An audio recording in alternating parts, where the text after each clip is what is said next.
Un panel de haut niveau a été organisé à l'Institut national de la jeunesse et des sports, INI, à Abidjan-Marcory, le 10 septembre 2021, autour du thème « Est-il possible d'inverser le changement climatique en Côte d'Ivoire ?»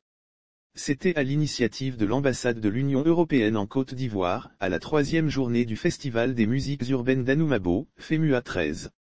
6 personnalités étaient présentes à cet important rendez-vous. À cette occasion, les panélistes à l'unanimité ont relevé que la question d'évaluation de l'environnement constitue pour les décideurs, acteurs et professionnels un défi majeur. L'évaluation en termes de suivi, d'engagement pour regarder et observer l'évolution du climat et informer les décideurs est préoccupante, ont-ils reconnu.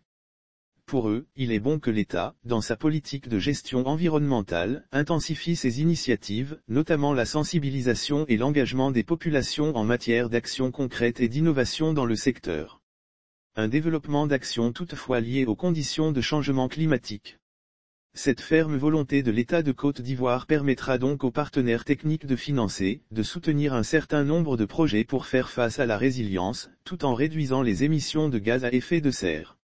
Au nombre des personnalités ayant pris part au panel, l'on peut citer, entre autres, Louimer Michael, ambassadeur de Belgique en Côte d'Ivoire, Lucas Ferroni de la délégation de l'Union européenne, Jean-Louis Moulot, maire de Grand-Bassam par ailleurs directeur général de la Société d'exploitation et de développement aéroportuaire, aéronautique et météorologique, Sodexam, Zaka Frédéric, sous-directeur à la direction de lutte contre le changement climatique au ministère de l'Environnement et du développement durable, et de Timothée Palais, coordinateur Afrique de Joplanet.